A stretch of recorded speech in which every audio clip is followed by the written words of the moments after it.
Hello everyone, welcome to the Dynamic Gout Exam Coaching YouTube channel. Friends, ఈ video మానవ శరీర ధర్మానికి సంబంధించిన మోస్ట్ ఇంపార్టెంట్ క్వశ్చన్స్ మరియు రిపీటెడ్గా ఎగ్జామ్లో అడిగిన క్వశ్చన్స్ అయితే ఈ వీడియోలో తీసుకోవడం జరిగింది. సో ఫ్రెండ్స్, వీడియో మిస్ చేయకుండా ఫస్ట్ నుంచి లాస్ట్ వరకు పూర్తిగా చూడండి. ఫస్ట్ క్వశ్చన్: మానవ శరీరంలోని అతిపెద్ద జ్ఞానేంద్రియం మరియు అవయవం ఏది? చూడండి, జ్ఞానేంద్రియం కూడా ఇదే మరియు అవయవం కూడా ఇదే. ఆన్సర్ వచ్చేసి చర్మం అండి. Option 1 right answer. Next question: కనుగుడ్డు కదల్చడానికి ఎన్ని కండరాలు సహాయపడతాయి? ఆన్సర్ 6 కండరాలు. ఇక్కడ ఇమేజ్లో చూడండి, 1, 2, 3, 4, 5 మరియు 6. ఈ 6 కండరాలు కనుగుడ్డు కదిలించడానికి సహాయపడతాయి. నెక్స్ట్ క్వశ్చన్: టీవీ చూసేటప్పుడు కంటికి టీవీకి ఉండాల్సిన కనీస దూరం ఎంత? ఈ క్వశ్చన్ అండి చాలాసార్లు రిపీటెడ్గా అడగడం జరిగింది. So very very important. Answer 2.5 meters. Next question: చదివేటప్పుడు కంటికి పుస్తకానికి కనీస దూరం ఎంత ఉండాలి? ఆన్సర్ 30 సెంటీమీటర్లు. ఈ క్వశ్చన్ కూడా చాలాసార్లు రావడం జరిగింది. నెక్స్ట్ క్వశ్చన్: కంటిలో ఉండే అతి చిన్న కండరం పేరేమిటి? ఆన్సర్ ఆప్షన్ 2 నిమ్న రుజు కండరం. దీనినే ఇన్ఫీరియర్ ఒబిలిక్ మసిల్ అంటారండి. చూడండి, ఇన్ఫీరియర్ ఒబిలిక్ మసిల్. నెక్స్ట్ క్వశ్చన్: కంటి పాప ఏ రంగును కలిగి ఉంటుంది? Answer option 1 melanin.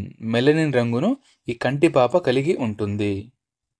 Next question: retina నుండి మెదడుకు వార్తలు చేరవేసేది ఏవి? ఇది కూడా చాలాసార్లు రిపీటెడ్గా అడిగిన క్వశ్చన్ అండి. చూడండి ఫ్రెండ్స్, ఈ వీడియోలో మ్యాక్సిమం రిపీటెడ్గా చాలాసార్లు వచ్చిన క్వశ్చన్సే తీసుకోవడం జరిగింది. అయితే రెటినా నుండి మెదడుకు వార్తలు చేరవేసేవి ఆప్షన్ 1 దృక్ నాడులు. నెక్స్ట్ క్వశ్చన్: ఈ క్రింది వాటిలో ఏ కణాలు చీకటిలో చూడడానికి తోడ్పడతాయి? ఆన్సర్ ఆప్షన్ 1 దండ కణాలు లేదా రాడ్స్ అంటారు. నెక్స్ట్ క్వశ్చన్: ఈ క్రింది వాటిలో ప్రాథమిక రంగు ఏది? ఆన్సర్ ఆప్షన్ 4 పై 3 ఆన్సర్ అండి. నీలం, ఎరుపు మరియు ఆకుపచ్చ. అంటే బ్లూ, గ్రీన్ మరియు రెడ్, ఈ 3 కలర్లను ప్రాథమిక రంగుగా చెప్తారు. నెక్స్ట్ క్వశ్చన్: ముక్కు అధ్యయనాన్ని ఏమని పేర్కొంటారు? ఆన్సర్ ఆప్షన్ 2 రైనాలజీ ముక్కు అధ్యయనాన్ని అంటారు. నెక్స్ట్ క్వశ్చన్: పాములో జ్ఞానేంద్రియం ఏది? ఆన్సర్ ఆప్షన్ 1 జాకోబ్సన్ అండి. పాముల యొక్క జ్ఞానేంద్రియం వచ్చేసి జాకోబ్సన్. నెక్స్ట్ క్వశ్చన్: మధ్య చెవి నందు ఉండే ఎముకల సంఖ్య ఎంత? అంటే మధ్య చెవిలో ఎన్ని ఎముకలు ఉంటాయి? ఆన్సర్ ఆప్షన్ 2 3 ఎముకలు ఉంటాయి. అవి చూడండి, అవి మలియస్, ఇంకస్ మరియు స్టెఫెస్, ఈ 3 ఎముకలు ఉంటాయి. సో మన మానవ శరీరంలో అతి చిన్న ఎముక ఏదయ్యా అంటే ఈ స్టెఫస్ ఎముక. నెక్స్ట్ క్వశ్చన్: మానవ శరీరంలో అతి చిన్న ఎముక ఏది? ఆన్సర్ ఆప్షన్ 3 స్టెఫస్ లేదా కర్ణాంతరాస్త్రి అంటారు తెలుగులో. సో చూడండి ఫ్రెండ్స్, స్టెఫస్, ఇంకస్ మరియు మెలియస్. చూడండి, మధ్య చెవిలో ఇప్పుడే చెప్పుకున్నాం మనం 3 ఎముకలు ఉంటాయి మధ్య చెవిలో. అవి స్టెఫస్, ఇంకస్ మరియు మలియస్. అయితే మానవ శరీరంలో అతి చిన్న ఎముక వచ్చేసి స్టెఫస్. నెక్స్ట్ క్వశ్చన్: మానవుని చెవులు ఎంత పౌనఃపున్యం గల శబ్దాలను గ్రహిస్తాయి? ఇది కూడా చాలాసార్లు ఎగ్జామ్లో అయితే రావడం జరిగింది ఫ్రెండ్స్. ఆన్సర్ వచ్చేసి ఆప్షన్ 1 20 హెర్జ్ల నుండి 20,000 హెర్జ్ల వరకు మానవుని చెవులు పౌనఃపున్యాలను గ్రహిస్తాయి. నెక్స్ట్ క్వశ్చన్: మానవుని శరీరంలో అతిపెద్ద జ్ఞానేంద్రియం అయిన చర్మం యొక్క బరువు ఎంత? ఆన్సర్ ఆప్షన్ 1 4 కేజీలు. అయితే మొత్తం శరీర బరువులో చర్మం యొక్క బరువు శాతం చూసుకుంటే, శాతపరంగా చూసుకుంటే 16% ఉంటుందండి. ఏ మానవునికైనా చర్మం బరువు మొత్తం శరీర బరువులో 16% ఉంటుంది. అయితే చర్మంలో 70% నీరు ఉంటుంది, 27.5% ప్రోటీన్లు ఉంటాయి, 2% కొవ్వు ఉంటుంది మరియు 0.5% ఇతర ఖనిజాలు ఉంటాయి. నెక్స్ట్ క్వశ్చన్: మానవుని శరీర సాధారణ ఉష్ణోగ్రత ఎంత? ఈ క్వశ్చన్ చాలాసార్లు ఎగ్జామ్ అయితే రావడం జరిగిందండి. ఆప్షన్ 3 రైట్ ఆన్సర్ 37 డిగ్రీల సెల్సియస్. సో చూడండి ఫ్రెండ్స్, ఇక్కడ 3 ఉన్నాయి, ఫారెన్హీట్, సెల్సియస్ మరియు కెల్విన్. సో ఈ 3 కూడా ఇంపార్టెంట్ అండి. సో మానవుని సాధారణ ఉష్ణోగ్రత ఎంత అయ్యా అంటే 37 డిగ్రీల సెల్సియస్ అని చెప్పుకున్నాం మనం. అదే కెల్విన్లో అయితే 310, అయితే ఫారెన్హీట్లో 98 డిగ్రీల ఫారెన్హీట్ కలిగి ఉంటుంది. నెక్స్ట్ క్వశ్చన్, వడదెబ్బ తగిలిన వ్యక్తి ఉష్ణోగ్రత ఎంత? ఆన్సర్ 40 డిగ్రీల సెల్సియస్ అండి. Option 2 right answer. Next question, వడదెబ్బ తగిలిన వ్యక్తి యొక్క శరీర ఉష్ణోగ్రత ఫారెన్హీట్లలో ఎంత? సో మనం సెల్సియస్లో చూసుకుంటే 40 డిగ్రీల సెల్సియస్ వచ్చింది, ఇందాక చెప్పుకున్నాం మనం. అయితే ఫారెన్హీట్లో అయితే ఆన్సర్ ఆప్షన్ 2 104 డిగ్రీల ఫారెన్హీట్ నుండి 106 డిగ్రీల ఫారెన్హీట్ వరకు వడదెబ్బ తగిలిన వ్యక్తి యొక్క శరీర ఉష్ణోగ్రత ఉంటుంది. నెక్స్ట్ క్వశ్చన్, మానవుని శరీర ఉష్ణోగ్రత ఫారెన్హీట్లో ఎంత? సో ఇందాక రిపీట్ అయిన క్వశ్చన్ ఇది. సో ఫారెన్హీట్లో మనం ఇందాక చెప్పుకున్నాం, చూడండి ఇక్కడ ఆన్సర్ ఆప్షన్ 3 98.4. సో ఇందాక మనం చూసామండి, చూడండి నార్మల్ మానవ శరీర ఉష్ణోగ్రత. నెక్స్ట్ క్వశ్చన్, వేలి ముద్రల అధ్యయనాన్ని ఏమని పేర్కొంటారు? ఆన్సర్ ఆప్షన్ 1 డాక్టియాలజీ అంటారు. నెక్స్ట్ క్వశ్చన్, ఈ క్రింది వాటిలో బాధను గ్రహించే గ్రాహకాలు ఏవి? ఆన్సర్ ఆప్షన్ 1 నాసి సెప్టార్. బాధను గుర్తించే గ్రాహకాలు నాసి సెప్టార్. నెక్స్ట్ క్వశ్చన్, ఈ క్రింది దేని యందు స్వేద గ్రంథులు క్రియారహితంగా ఉంటాయి? ఆన్సర్ ఆప్షన్ 1 ఒంటెలో స్వేద గ్రంథులు క్రియారహితంగా ఉంటాయి. నెక్స్ట్ క్వశ్చన్, చర్మంపై సూదులు గుచ్చి చేసే వైద్య చికిత్సను ఏమని పేర్కొంటారు? ఇది కూడా చాలాసార్లు వచ్చిన క్వశ్చన్ అండి. ఆన్సర్ ఆప్షన్ 2 అక్యూపంక్చర్ అంటారండి. అక్యూపంక్చర్ అని చర్మంపై సూదులు గుచ్చి చేసే వైద్యాన్ని పిలుస్తారు. నెక్స్ట్ క్వశ్చన్, చర్మానికి రంగునిచ్చే పదార్థం ఏమిటి? ఆన్సర్ ఆప్షన్ 1 మెలనిన్ పదార్థం అండి, చర్మానికి రంగునిచ్చే పదార్థం. నెక్స్ట్ క్వశ్చన్, చర్మంపై ముదురు బూడిద రంగులో మచ్చలు వస్తూ చర్మం దళసరిగా ఏ వ్యాధి నందు ఏర్పడతాయి? ఆన్సర్ ఆప్షన్ 1 ఎగ్జిమా వ్యాధి. నెక్స్ట్ క్వశ్చన్, ఈ క్రింది వాటిలో ఏ వ్యాధి నందు చర్మం పొలుసుగా రాలిపోవడం జరుగుతుంది? ఆన్సర్ ఆప్షన్ 1 సోరియాసిస్ వ్యాధి. నెక్స్ట్ క్వశ్చన్, చేపనందు జిహ్వ గ్రాహకాలు ఎక్కడ ఉంటాయి? ఆన్సర్ ఆప్షన్ 4 చర్మం నందు ఉంటాయి. నెక్స్ట్ క్వశ్చన్, నాలుక పక్క భాగాలు ఏ రుచిని తెలియజేస్తాయి? ఇప్పుడే చెప్పుకున్నాం. సో చూడండి, నాలుక యొక్క పక్క భాగం ఇది. సో ఇది నాలుక యొక్క పక్క భాగం. సో గ్రీన్ కలర్లో కనబడుతుంది కదా, సో ఇది పులుపును తెలియజేస్తుంది. Option 1 right answer. నెక్స్ట్ దాని ముందు వచ్చేసి సాల్టీ అండి, అంటే ఉప్పుని తెలియజేస్తుంది. నాలుక యొక్క స్టార్టింగ్ వచ్చేసి తీపిని తెలియజేస్తుంది. నెక్స్ట్, ఈ క్రింది వాటిలో శ్వాసక్రియను జరపలేనిది ఏది? ఆన్సర్ ఆప్షన్ 1 వైరస్ శ్వాసక్రియని జరపలేదు. నెక్స్ట్ క్వశ్చన్, ఈ క్రింది దేనికి ఆక్సిజన్ సరఫరా తగ్గినప్పుడు ఆవలింతలు వస్తాయండి? Very very very important friends. Answer option 3 మెదడుకు ఆక్సిజన్ సరఫరా తగ్గినప్పుడు ఆవలింతలు అనేది కంటిన్యూగా వస్తూ ఉంటుంది. నెక్స్ట్ క్వశ్చన్, మానవుని శరీరంలోకి తీసుకునే ఆక్సిజన్లో ఎంత శాతం ఆక్సిజన్ మెదడు ఉపయోగించుకుంటుంది? Answer option 2 4.4%. చూడండి ఫ్రెండ్స్ ఒకసారి, brain 4.4%, liver 5.4%, skin 1.1%, next lungs వచ్చేసి 5.6%, ఇంటర్నల్ టిష్యూ అంటే మన పేగు భాగాలైతే 7.6% తీసుకుంటుంది. నెక్స్ట్ క్వశ్చన్, స్త్రీలలో శ్వాసక్రియకు దోహదపడేది ఏవి? వెరీ ఇంపార్టెంట్ అండి. స్త్రీలలో వేరే ఉంటుంది, పురుషులలో వేరే ఉంటుంది. సో ఈ 2 క్వశ్చన్లు మన దగ్గర తీసుకోవడం జరిగింది. సో ఆన్సర్ వచ్చేసి స్త్రీలలో శ్వాసక్రియకు దోహదపడేవి పక్కటెముకలు. నెక్స్ట్ క్వశ్చన్, పురుషులలో శ్వాసక్రియకు దోహదపడేది ఏవి? సో ఆన్సర్ వచ్చేసి విభాజక పటలం. Option 2 right answer. ఫ్రెండ్స్, చిన్న అనౌన్స్మెంట్. ఫ్రెండ్స్, ఇప్పటిదాకా ఎవరైనా సబ్స్క్రైబ్ చేయకపోతే సబ్స్క్రైబ్ చేసుకోండి, వీడియోని లైక్ చేసి మీ ఫ్రెండ్స్ అందరికీ షేర్ చేయండి. నెక్స్ట్ క్వశ్చన్, సాధారణంగా మనం పీల్చే గాలిలో ఆక్సిజన్ ఎంత శాతం ఉపయోగించబడుతుంది? చూడండి, వెరీ ఇంపార్టెంట్ అండి. ఇక్కడ మీరు క్లారిటీగా చూడండి ఒకసారి. యాక్చువల్గా ఆన్సర్ వచ్చేసి 5% మాత్రమే మనం యూజ్ చేసుకుంటాం. ఓకే, అయితే మనం పీల్చే గాలిలో మొత్తం ఆక్సిజన్ శాతం ఎంత? 21% అండి. సో 21% మనం పీల్చే గాలిలో ఉంటుంది. సో దాంట్లో ఓన్లీ మనం 5% మాత్రమే యూజ్ చేసుకుంటాం. సో 21 నుంచి 5 తీసేస్తే 16% మనం రిటర్న్ చేస్తాం అన్నమాట. అంటే సో బయటికి వదిలే గాలిలో 16% ఆక్సిజన్ను మనం రిటర్న్ వదిలేస్తాం. నెక్స్ట్ క్వశ్చన్, ఒక నిమిషానికి సాధారణ మానవుడు ఎంత ఆక్సిజన్ను గ్రహిస్తాడు? Answer option 3 1.5 litres. Next question, క్రీడాకారులు నిమిషానికి ఎంత ఆక్సిజన్ తీసుకుంటారు? అంటే ఎంత ఆక్సిజన్ పీలుస్తారు? ఆన్సర్ ఆప్షన్ 3 4 లీటర్లు.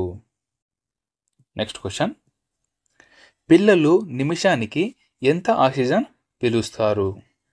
ఆన్సర్ ఆప్షన్ 2 3 లీటర్లు పిల్లలు పీలుస్తారు. నెక్స్ట్ క్వశ్చన్, సాధారణ మానవుని శ్వాసక్రియ రేటు నిమిషానికి ఎంత ఉంటుంది? ఇది కూడా చాలాసార్లు ఎగ్జామ్లో వచ్చిన క్వశ్చన్, మీకు అందరికీ తెలిసిందే. ఆన్సర్ వచ్చేసి దీనికి సాధారణ మానవుడు నిమిషానికి 18 సార్లు శ్వాస రేటును జరిపిస్తారు. నెక్స్ట్ క్వశ్చన్, అప్పుడే పుట్టిన శిశువు నిమిషానికి ఎన్నిసార్లు గాలి పీలుస్తాడు? ఇది కూడా చాలాసార్లు రిపీట్ అయిన క్వశ్చన్ అండి. Very very very very important question. Answer option 4 నిమిషానికి 32 సార్లు అప్పుడే పుట్టిన శిశువు గాలిని పీలుస్తారు. నెక్స్ట్ క్వశ్చన్, 5 సంవత్సరాల వయస్సు గల వారు నిమిషానికి ఎన్నిసార్లు గాలి పీలుస్తారు? ఆన్సర్ ఆప్షన్ 1 25 లేదా 26. సో ఒకసారి చూద్దామండి. అప్పుడే పుట్టిన వారైతే 32 సార్లు, 5 సంవత్సరాలు పిల్లలైతే 25 నుండి 26 సార్లు, సాధారణ మానవుడైతే 18 సార్లు. సో ఈ 3 కూడా ఇంపార్టెంట్, గుర్తుంచుకోవాలి ఇది. నెక్స్ట్ క్వశ్చన్, తాబేలు నందు శ్వాసేంద్రియం ఏది? ఆన్సర్ ఆప్షన్ 3 ఆవస్కరము. నెక్స్ట్ క్వశ్చన్, ప్రోటోజోవా నందు శ్వాసేంద్రియం ఏది? ఆన్సర్ ఆప్షన్ 1 ప్లాస్మా త్వచం ద్వారా ప్రోటోజోవా శ్వాసేంద్రియం జరుపుకుంటుంది. నెక్స్ట్ క్వశ్చన్, తేలు నందు ఏ శ్వాసక్రియ జరుగును? ఆన్సర్ ఆప్షన్ 3 పుపుస శ్వాసక్రియ తేలు నందు జరుగుతుంది. నెక్స్ట్ క్వశ్చన్, ఈ క్రింది దేనిని గార్డియన్ ఆఫ్ ది ఎయిర్ వేస్ అని పిలుస్తారు? వెరీ వెరీ వెరీ ఇంపార్టెంట్ అండి. The Guardian of the air ways. Answer option 1 కొండ నాలుక లేదా దీనినే ఉపజిహ్వక అని కూడా మనం పిలుస్తాం. నెక్స్ట్ క్వశ్చన్, ఆస్ట్రిచ్ లేదా నిప్పుకోడి నందు శబ్దాన్ని ఉత్పత్తి చేయు నిర్మాణం ఏది? సో ఇది ఇంత పెద్దగా ఉంటుంది కదా, సో దీంట్లో దేని ద్వారా శబ్దం వస్తుందని అడగడం జరిగింది. ఆన్సర్ ఆప్షన్ 2 స్వరపేటిక ద్వారా. నెక్స్ట్ క్వశ్చన్, మానవ శరీరంలో ఊపిరితిత్తుల బరువు ఎంత? ఇది కూడా చాలాసార్లు ఎగ్జామ్ రావడం జరిగింది ఫ్రెండ్స్. బ్రెయిన్ యొక్క బరువు అంటే మెదడు యొక్క బరువు, ఊపిరితిత్తుల యొక్క బరువు, సో ఇలాంటివి వస్తూ ఉంటుంది. సో రక్తం ఎన్ని లీటర్లు ఉంటుంది, ఇలాంటివి మోస్ట్ ఇంపార్టెంట్ క్వశ్చన్ అండి. ఇవన్నీ గుర్తుంచుకోవాలి. ఆన్సర్ దీనికి ఆప్షన్ సి 950 గ్రాములు ఉంటుంది. నెక్స్ట్ క్వశ్చన్, మానవ శరీరంలో ఊపిరితిత్తుల సామర్థ్యం ఎంత? సో ఇప్పుడు చూడండి, ఇందాక అడిగిందేమో దాని యొక్క బరువు, బరువు ఎంత? 950 గ్రాములు.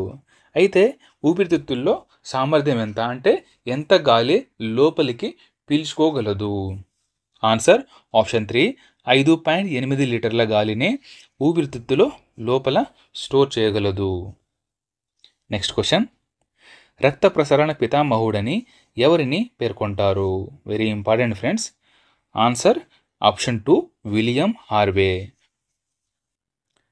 చూడండి, 1825 సంవత్సరంలో మొట్టమొదటి రక్త మార్పిడి విధానాన్ని ఎవరు కనుగొన్నారు? Answer option 1 బ్లూందేల్. ఓకే, అయితే ఇందాక ఏమని చెప్పాం మనం? రక్త ప్రసరణ పితామహుడు విలియం హార్వే అండ్ రక్తాన్ని మొదటిసారిగా మార్పిడి చేసింది బ్లూందేల్ అండి. ఎప్పుడయ్యా అంటే 1825 సంవత్సరంలో. Next question. సాధారణంగా ఆరోగ్యవంతుడైన మానవులిలో ఎన్ని లీటర్ల రక్తం ఉంటుంది? ఆన్సర్ ఆప్షన్ 1 5 లీటర్ల రక్తం సాధారణ మానవులిలో ఉంటుంది. Next question. మానవుని రక్తంలో ప్లాస్మా శాతం ఎంత? ఇది కూడా చాలాసార్లు రావడం జరిగింది. ఆన్సర్ వచ్చేసి ఆప్షన్ 2 55%. అయితే ప్లాస్మాలో నీటి శాతం చూసుకుంటే ప్లాస్మాలో నీటి శాతం 90 నుండి 92% వరకు నీరు ఉంటుంది. అయితే ప్లాస్మాలో అధికంగా ఉండే పదార్థం కూడా నీరేనండి. సో నీటి యొక్క formula H2O. Next question. Plasma యొక్క pH విలువ ఎంత? Answer 7.4 pH. Option 4 right answer. Next question. రక్తం గడ్డకట్టకుండా పైన తేలిన ద్రవాన్ని ఏమని పేర్కొంటారు? ఆప్షన్ 1 ప్లాస్మా అని అంటారు. నెక్స్ట్ క్వశ్చన్ చూద్దాం. రక్తం గడ్డకట్టినప్పుడు పైకి కనిపించే పసుపు రంగు ద్రవాన్ని ఏమని పేర్కొంటారు? చూడండి ఫ్రెండ్స్, ఇప్పుడే చెప్పుకున్నాం మనం రక్త గడ్డకట్టకు ముందు, రక్తం గడ్డకట్టిన తర్వాత. అయితే రక్తం గడ్డకట్టినప్పుడు పైకి కనిపించే పసుపు రంగు ద్రవాన్ని ఆప్షన్ 2 సీరం అని అంటారు. ఓకే, సో ఇక్కడ రక్తం గడ్డకట్టిందండి. సో పైన ఉన్నది ఇక్కడ పేరుకుపోయినది, ఇది సీరం. సో రక్తం గడ్డకట్టకు ముందు పైన ఉన్న ద్రవాన్ని ప్లాస్మా అని అంటారు. సో రక్తం గడ్డకట్టకు ముందు ఈ WBCలు మరియు ప్లేట్లెట్లు ఉంటాయి. Next question. రక్తనాళాలలో రక్తం గడ్డ కట్టనివ్వని పదార్థం ఏమిటి?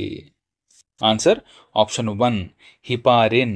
హిపారిన్ అండి రక్తనాళాలలో రక్తం గడ్డ కట్టినవని పదార్థం. Very important friends. Next question. Blood బ్యాంకులలో రక్తం గడ్డ కట్టనివ్వని పదార్థం ఏమిటి? ఆన్సర్ ఆప్షన్ 1 సోడియం ఆక్సాలేట్ లేదా సోడియం సిట్రేట్. ఈ రక్తం గడ్డ కట్టనివ్వకుండా దీనిలో కలపడం అనేది జరుగుతుంది. అయితే బ్లడ్ బ్యాంక్లో రక్తం ఎన్ని రోజులు నిల్వ చేస్తారయ్యా అంటే 42 రోజులు నిల్వ మాత్రమే ఉంటుందండి, అంతకంటే ఎక్కువ రోజులు ఉండదు. Next question. కీటకాలలో రక్తం ఏ రంగులో ఉంటుంది? ఆన్సర్ ఆప్షన్ 1 తెలుపు రంగులో ఉంటుంది. దీనికి కారణం ఏమిటయ్యా అంటే హిమోగ్లోబిన్ లోపించడం వల్ల తెలుపు రంగులో ఉంటుంది. Next question. పిత్త, రొయ్య, నత్తలలో రక్తం ఏ రంగులో ఉంటుంది? ఆన్సర్ ఆప్షన్ 1 నీలి రంగులో ఉంటుంది. ఎందుకయ్యా అంటే దీంట్లో హిమోసయోనిన్ అనే వర్ణకం ఉండడం వల్ల. Next question. రక్తం గడ్డకట్టడానికి రక్తంలో ఉండే ప్రోటీన్ ఏమిటి? ఆన్సర్ ఆప్షన్ 1 థ్రాంబిన్ అనే ప్రోటీన్ ఉంటుందండి. సో రక్తం గడ్డడానికి సహాయపడుతుంది. Next question. రక్తనాళాల అధ్యాయంను ఏమని పేర్కొంటారు? ఆన్సర్ ఆప్షన్ 1 అంజియాలజీ అంటారండి. రక్తనాళాల అధ్యాయాన్ని అంజియాలజీ అంటారు. సో దాంతోపాటు ఇవి కూడా ఒకసారి చూసేద్దాం. గుండె యొక్క అధ్యయనాన్ని కార్డియాలజీ, రక్తం యొక్క అధ్యయనాన్ని హెమటాలజీ, రక్తం ఉత్పత్తి చేసే విధానాన్ని హోమియోపైసిస్, మరియు సీఎం యొక్క అధ్యయనాన్ని సిరాలజీ అంటారు. Next question. రక్త కణాలు ఏ స్వభావమును కలిగి ఉంటాయి? ఆన్సర్ ఆప్షన్ 2 అండి క్షార స్వభావాన్ని కలిగి ఉంటాయండి రక్త కణాలు. సో ఇవి కూడా చాలాసార్లు ఎగ్జామ్లో రావడం జరిగింది. రక్త కణాలు క్షార స్వభావాన్ని కలిగి ఉంటాయి. సో వాటితో పాటు రక్త కణాలు అంటే తెల్ల రక్త కణాలు మరియు ఎర్ర రక్త కణాలు, వాటి యొక్క ఆకారం కూడా ఇక్కడ తెలుసుకుందాం. తెల్ల రక్త కణాల ఆకారం వచ్చేసి అమీబా ఆకారం కలిగి ఉంటుంది. ఎర్ర రక్త కణాల ఆకారం వచ్చేసి బల్ల పరుపు ఆకారం లేదా ద్విపుటాకారం లేదా గుండ్రంగా, ఈ 3 ఆకారాలు కలిగి ఉంటాయి. Okay, next question. క్రింది వాటిలో వేటిని ఎరిథ్రోసైట్స్ అని కూడా పిలుస్తారు? ఆన్సర్ ఆప్షన్ 1 అండి. ఎర్ర రక్త కణాలని ఎరిథ్రోసైట్స్ అంటారు. ఓకే, అయితే ఎర్ర రక్త కణాల్లో భాగాలు ప్లేట్లెట్స్, రెడ్ బ్లడ్ సెల్స్ మరియు వైట్ బ్లడ్ సెల్స్. అంటే ప్లేట్లెట్స్ అంటే రక్త ఫలికలు, ఓకే, రక్త ఫలికీకలు, ఎర్ర రక్త కణాలు మరియు తెల్ల రక్త కణాలు 3 భాగాలు ఉంటాయి. సో వీటిలో కూడా ఇంకా భాగాలు వేరే వేరే ఉంటాయి.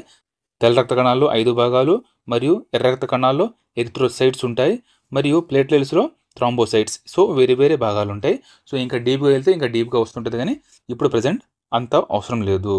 అయితే ఎర్ర రక్త కణాలను ఎవరు కనుగొన్నారయ్యా అంటే ఆంటోనియన్ లీవెన్ హుక్. ఓకే, ఎర్ర రక్త కణాలను కనుగొన్నది ఆంటోనియన్ లీవెన్ హుక్. ఓకే, లీవెన్ హుక్ గారు దీనిని కనుగొనడం జరిగింది.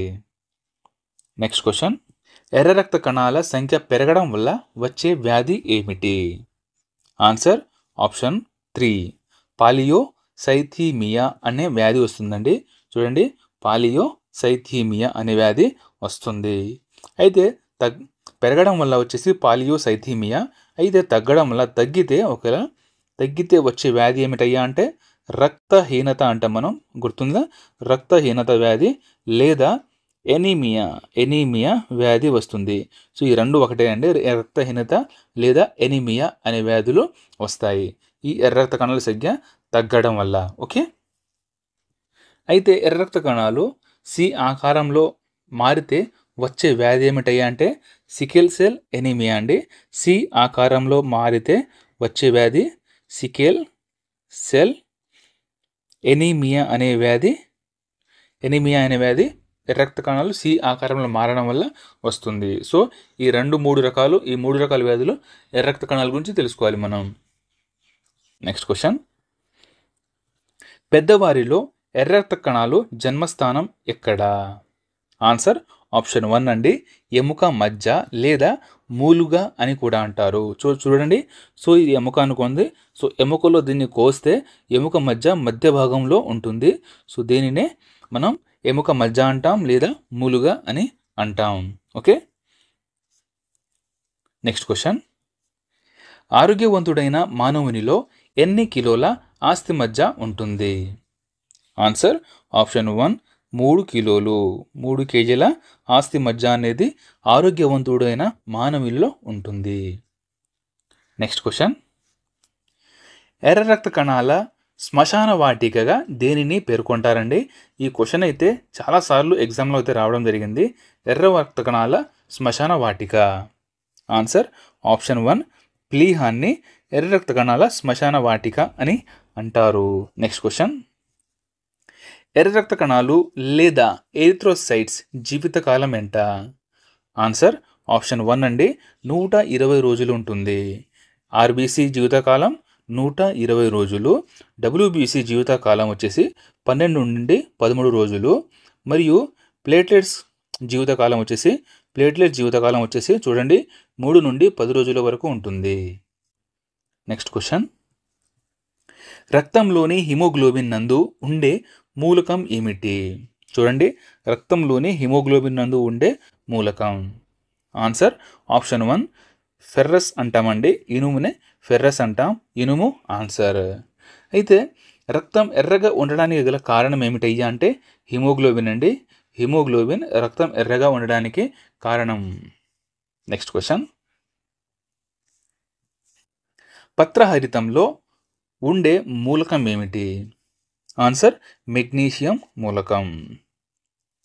నెక్స్ట్ క్వశ్చన్, క్రింది వాటిలో వేటిని ల్యూకోసైట్స్ అని కూడా అంటారు? ఆన్సర్ ఆప్షన్ 2 అండి, తెల్ల రక్త కణాలు లేదా శ్వేత రక్త కణాలు లేదా వైట్ బ్లడ్ సెల్స్ లేదా ల్యూకోసైట్స్ అని వీటన్నిటిని అంటారు. నెక్స్ట్ క్వశ్చన్, రక్తంలో ఎర్ర రక్త కణాలు మరియు తెల్ల రక్త కణాల నిష్పత్తి ఎంత? ఇది కూడా చాలాసార్లు ఎగ్జామ్లో రావడం జరిగింది ఫ్రెండ్స్. ఎర్ర రక్త కణాలు మరియు తెల్ల రక్త కణాల నిష్పత్తి. Answer option 2 500:1. అయితే ఆర్బీసీ మరియు డబ్ల్యూబీసీల జీవిత కాలాల నిష్పత్తి చూసుకుంటే 10:1 అండి. ఓకే, 10:1 జీవిత కాలాల నిష్పత్తి. అయితే కణాల నిష్పత్తి వచ్చేసి 500:1. అయితే ఆర్బీసీ యొక్క జీవితకాలం 120 డేస్ మరియు ఈ డబ్ల్యూబీసీ యొక్క జీవితకాలం 12 to 13 డేస్. నెక్స్ట్ క్వశ్చన్, తెల్ల రక్త కణాల జీవితకాలం ఎంత? సో ఇప్పుడే చెప్పుకున్నాం మనం 12 నుంచి 13 రోజులు. అయితే ఆర్బీసీది 120. సో నెక్స్ట్ క్వశ్చన్, చనిపోయిన తెల్ల రక్త కణాలు వేటిని చేరుతాయి? సో ఇప్పుడు చెప్పుకున్నాం ఫ్రెండ్స్ మనం, చనిపోయిన తెల్ల రక్త కణాలు వచ్చేసి లింపు గ్రంథుల్లో చేరుతాయి. అయితే అతి చిన్న తెల్ల రక్త కణాలు ఈ లింపోసైట్స్ అండి. లింపోసైట్స్ అతి చిన్న తెల్ల రక్త కణాలు. అతి పెద్ద తెల్ల రక్త కణాలు వచ్చేసి మోనోసైట్స్. ఓకే, మోనోసైట్స్ అతి పెద్ద తెల్ల రక్త కణాలు. అతి చిన్నవి లింపోసైట్స్, అతి పెద్దవి మోనోసైట్స్. నెక్స్ట్ క్వశ్చన్, తెల్ల రక్త కణాలు తమ జీవితకాలం ముగిసిన తర్వాత వేటి యందు విచ్ఛిన్నం అవుతాయి? ఇప్పుడే ఇందాక చెప్పుకున్నాం మనం, సెకండ్ టైం వచ్చింది అనుకుంటా క్వశ్చన్. ఆన్సర్ వచ్చేసి ఆప్షన్ 1 కాలేయం లేదా శోషరసం. నెక్స్ట్ క్వశ్చన్, తెల్ల రక్త కణాలలో ఏ కణాలు గాయాలు మాన్పుతాయి? Answer option 2 basophils. సో తెల్ల రక్త కణాలలో అతి తక్కువ కౌంట్ గల కణాలు ఏమిటయ్యా అంటే బేసోఫిల్స్ అండి. 210 మాత్రమే ఉంటాయి. అయితే తెల్ల రక్త కణాలలో అతి ఎక్కువగా ఉండే కణాలు ఏమిటయ్యా అంటే న్యూట్రోఫిల్స్ 5400 కలిగి ఉంటాయి. నెక్స్ట్ క్వశ్చన్, తెల్ల రక్త కణాలలోని ఏ కణాలను సూక్ష్మ రక్షక భటులు అని పేర్కొంటారు? Answer option 3 neutrophils. Next question, ఈ క్రింది వాటిలో ఏ కణాలు శరీరంలోకి ప్రవేశించిన సూక్ష్మ జీవులపై దాడిని చేస్తాయి? Answer option 3 neutrophils. Next question, రక్త ఫలికీకలు లేదా థ్రాంబోసైట్స్ లేదా ప్లేట్లెట్స్ ఏ ఆకారంను కలిగి ఉంటాయి? ఆన్సర్ ఆప్షన్ 1 అండ ఆకారం లేదా ద్వికుంభాకారం. అయితే ఈ రక్త ఫలికీకల జీవితకాలం వచ్చేసి 3 నుండి 10 రోజులు ఉంటుంది. సో డెంగ్యూ జ్వరం వస్తుంది కదా, ఈ డెంగ్యూ జ్వరం వచ్చినప్పుడు ఈ రక్త ఫలికీకలపై అంటే ఈ ప్లేట్లెట్స్ల కౌంట్ అనేది తగ్గుతుంది. నెక్స్ట్ క్వశ్చన్, రక్తనాళాల్లో రక్తం గడ్డకట్టడాన్ని ఏమని పిలుస్తారు? Answer option 1 thrombosis. Next question, ఊపిరితిత్తులలో రక్తం గడ్డకట్టడాన్ని ఏమని పేర్కొంటారు? Answer option 3 pulmonary thrombosis. Next question, రక్తం గడ్డకట్టుటలో సహాయపడు హార్మోన్ ఏమిటి? ఆన్సర్ ఆప్షన్ 3 అండి 1 మరియు 2 అంటే ప్రోథ్రాంబిన్ మరియు ఫైబ్రినోజిన్. ఈ 2 హార్మోన్లు రక్తం గడ్డకట్టడానికి సహాయపడతాయి. సో ఇంపార్టెంట్ పాయింట్ చూడండి, ఇక్కడ రక్తాన్ని గడ్డకట్టించే కణాలు ఏమిటయ్యా అంటే థ్రాంబోసైట్స్. రక్తాన్ని గడ్డకట్టించే ఎంజైమ్ అని అడిగితే థ్రాంబోకైనేజ్ అనే ఎంజైమ్ రక్తాన్ని గడ్డకట్టిస్తుంది. రక్తాన్ని గడ్డకట్టించే విటమిన్ వచ్చేసి విటమిన్ కే. రక్తాన్ని గడ్డకట్టించే మూలకం వచ్చేసి కాల్షియం అండి. రక్తాన్ని గడ్డకట్టించే మూలకం కాల్షియం. అయితే రక్తాన్ని గడ్డకట్టించే హార్మోన్ వచ్చేసి ఫైబ్రినోజిన్ మరియు ప్రోథ్రాంబిన్. అయితే రక్తాన్ని గడ్డకట్టకుండా నిరోధించే శరీరంలో గల సహజ కారకం వచ్చేసి హెపారిన్ అండి. Very very important, heparin. Okay, heparin శరీరంలో సహజ కారకం ఏమిటయ్యా అంటే రక్తాన్ని గడ్డకట్టనివ్వకుండా చూస్తుంది. నెక్స్ట్ క్వశ్చన్, ఏడిస్ దోమ వలన వచ్చే డెంగ్యూ వ్యాధి నందు వేటి సంఖ్య తగ్గడం వల్ల రోగికి ప్రాణాపాయ స్థితి ఏర్పడుతుంది? ఆన్సర్ రక్త ఫలికీకలు లేదా ప్లేట్లెట్స్ అని కూడా అంటారు. ఇప్పటిదాకా ఎవరైనా సబ్స్క్రైబ్ చేయకపోతే సబ్స్క్రైబ్ చేసుకోండి. వీడియో కంటెంట్ కనుక నచ్చితే లైక్ చేసి మీ ఫ్రెండ్స్ అందరికీ షేర్ చేయండి. ఇవన్నీ మీకు ఫ్రీయే కానీ మాకు చాలా హెల్ప్ అవుతుంది, మరి సపోర్ట్గా ఉంటుంది. Thank you. జై హింద్.